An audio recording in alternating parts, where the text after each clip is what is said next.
Siwa Oasis, once the most mysterious of all Egypt's oases, Siwa Oasis is also the most fascinating. Its history has not only been shaped by all major civilizations, but also by the contrast of the surrounding desert with the lush soil of the oasis setting.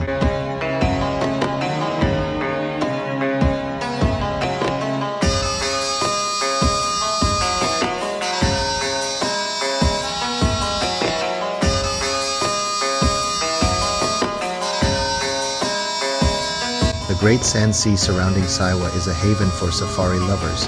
Touritos works with local 4x4 safari guides to organize superb excursions in the desert for a full day, an overnight dinner, or a sunset spin.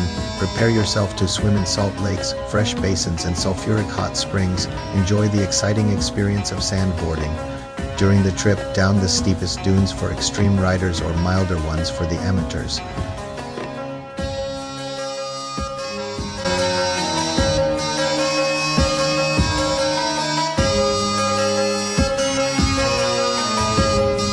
The Great Sea of Sand is furthermore a haven of testimonies from ancient natural phenomena and marine life existence in Siwa over thousands of years ago. Petrified forests, meteorites, fossilized seashells, whale spines, and more.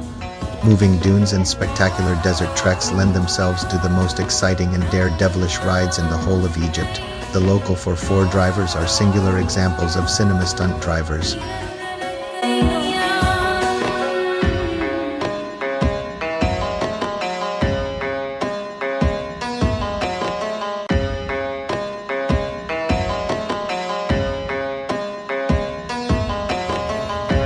The Great Sand Sea is an approximately 72,000 square kilometers, 28,000 sq mi desert in the Sahara between western Egypt and eastern Libya in North Africa. Most of the area is covered by sand dunes.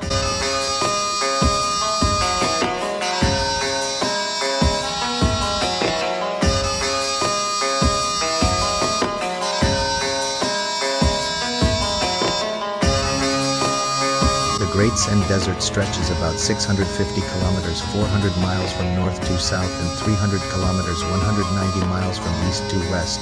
On satellite images, this desert shows a pattern of long sand ridges running in a roughly north-south direction. However, despite the apparent uniformity, the Great Sand Sea has two large areas with different types of megadunes.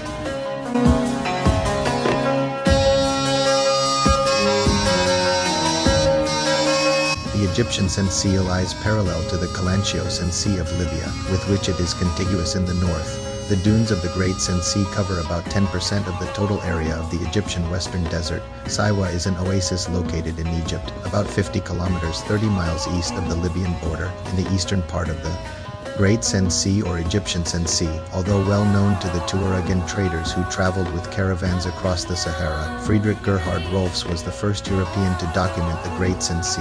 He began his Saharan expeditions in 1865 and named the great expanse of dunes the Gross and Mere Great Sand Sea. But it was not until 1924 with the maps of Ahmed Hassanian that the full scope of the Great Sand Sea was appreciated by Europeans.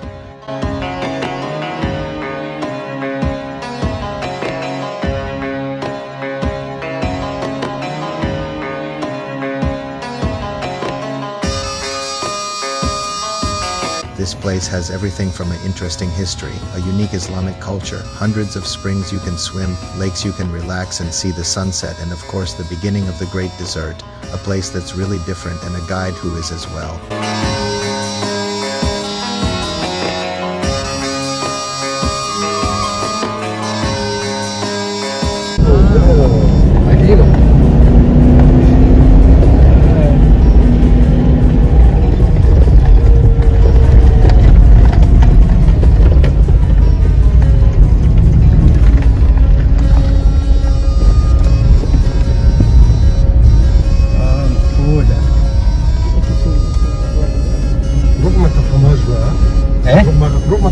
لا لا من بدري انها انا ناس ما وحدتش العجل بس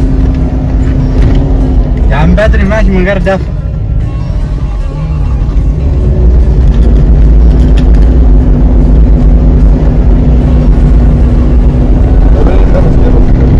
مطلع بس تعرف الايام الحلوه اللي فاتت دي كلها جاي تطلع النهارده.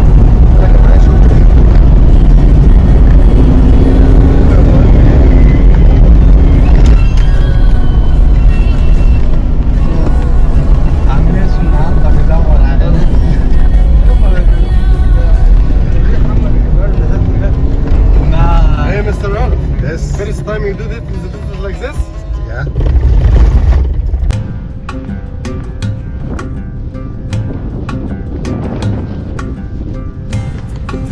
It was one of the most exhilarating and adventurous tours that I have ever been on. Matter of fact, I'm coming back because there's so much to discover.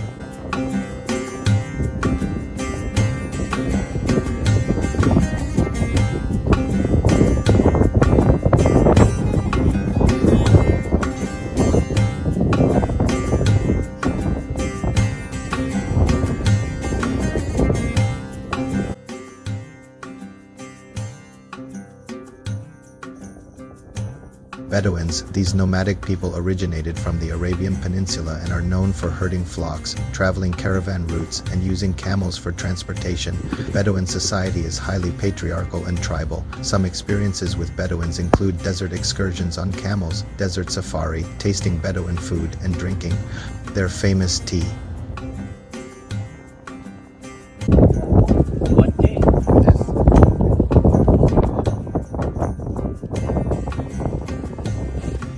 It goes without saying that tea is the most celebrated drink in Egypt and the Arab world.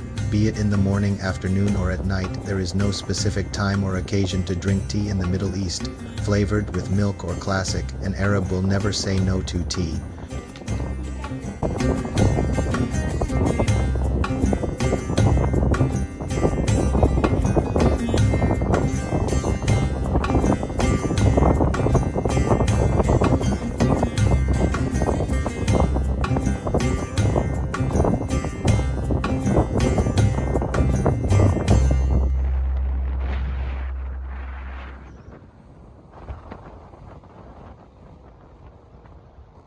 It's hard to believe, but one of the most challenging places that I have visited while traveling through Egypt was also one of the most amazing places that I've ever traveled to.